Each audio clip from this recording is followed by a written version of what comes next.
We're right back with Amanda Phraner. She's our first speaker. She's the vice president at Edelman, all in charge of healthcare. That is a huge job. It is. It's a great intersect between the digital space and the healthcare space, and really being able to work with different organizations to talk to their constituents, their advocates about healthcare, whether from an educational standpoint or a policy standpoint. And the reason we brought you in today is to talk about how these advocates in our room today and you out there can better use social media. So why is it so important? It is a new channel. Our world has certainly changed, and it is one more way in which we can talk to people across the country easily, cost-effectively, and integrated with all of the offline activities that we're doing. And then you're going to talk to them about a strategy, and that's so important. You just can't do this willy-nilly like playing pin the tail on the donkey and hoping something sticks.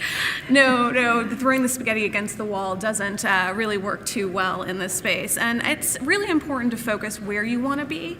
You don't have to be everywhere. You have to be one place really well and really vested in that conversation. Think of it as if you were talking to somebody in a room. You wouldn't just then get up and walk away mid-conversation. Social media is just another way of talking to people. But how do we ever decide? There are so many platforms out there. There are, and there's more every day, and there's some that I have never even heard of that come online and they're the next big thing. And it's really about, what do you have the time to invest in? What do you want to say? What do you want to have people do? And most importantly, where are the people you want to talk to? Can you give them a tip on how to find those people? Because they're all on all of those platforms too. They are. And it's really about taking a look at who your audience is. Are you looking to reach a younger audience? They may be more likely to be on Instagram than Facebook. Are you looking to reach an older audience? They might look more likely to be on Facebook than Twitter.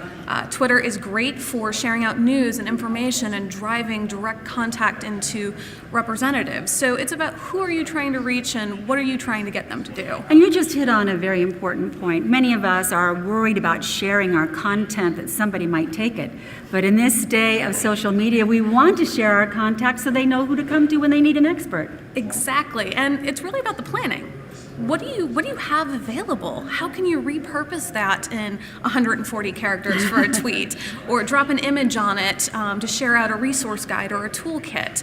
There's a lot of click to call you can do through social media. So how can you get somebody who's looking at their Facebook feed on a mobile device to click and call their representative with that issue right there in their hand?